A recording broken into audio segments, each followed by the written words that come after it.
এক বছরে জওয়ান, পাঠান এবং ডাঙ্কির মতো ছবি উপহার দিয়েছেন বলিউড বাদশা শাহরুখ খান। এখন নতুন ছবির কাজ শুরুর আগে বিশ্রাম নিতে পারেন বলিউডের এই অভিনেতা। বিশ্রাম সেরে এবছরের জুনে তিনি তার পরবর্তী ছবির শুটিং করতে চান। শুক্রবার ভারতীয় এক গণমাধ্যমকে দেওয়া সাক্ষাৎকারে এসব কথা জানিয়েছেন শাহরুখ খান।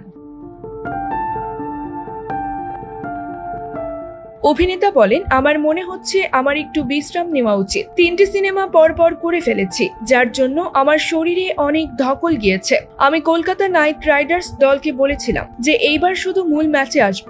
সৌভাগ্যবশত আমার পরবর্তী ছবির শুটিং আগস্ট থেকে শুরু হবে বা হয়তো জুলাই, যদিও আমরা জুনে শুরু করার প্ল্যান করছি।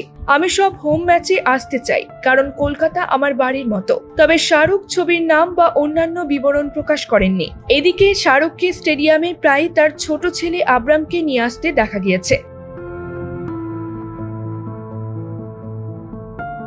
প্রসঙ্গত, শাহরুখকে শেষবার রাজকুমার হিরানিক ডাঙ্কিতে তাপসী পান্নুর সঙ্গে দেখা গিয়েছিল।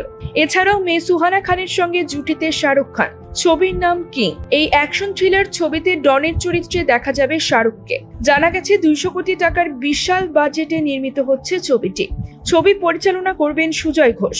অন্যদিকে আছে সিদ্ধার্থ আনন্দের সঙ্গে রেড চিলিজের সহ প্রযোজনা। নিউজ ডেস্ক, সংবাদ পরিক্রমা।